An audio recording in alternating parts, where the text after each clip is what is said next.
So, what's up guys? So, konting update lang dito sa ating Xtown 300. So, kung napanood nyo yung video nung nakaraan, ang issue niya ay hard starting. Diba?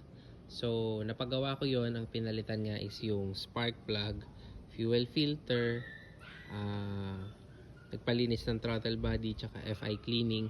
So, umokay siya. 2 araw.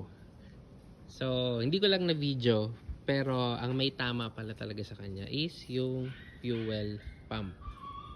Long story short, so nasira yung fuel pump, syempre replace natin. Bakit nasira?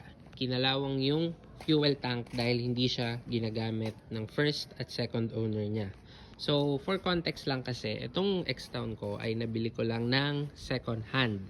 So, syempre pag second hand, hindi mo naman alam yung full history. Pero ang alam ko, hindi nila ginagamit pareho ng first at second owner. Bakit?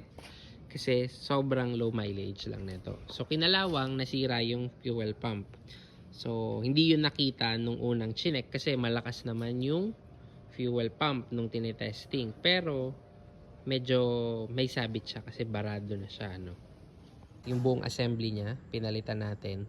Tumino na yung motor. So, ang nagastos ko din is parang nasa 11,000.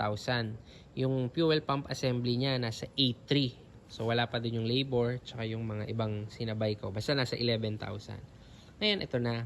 Uuwi na tayo. Matino na siya. Wala nang hard starting issue. Hindi na pumupugak. Habang nakatraffic ako, bigla siyang nag-overheat. So, pinatay ko. Madalit sabi, pag sindi, okay. After a few kilometers, nag-overheat na naman. So, ibig sabihin, nagkakaroon talaga siya ng overheating issue, di ba? So, dalit sabi, kinonsult ko ulit kay Sir Nick.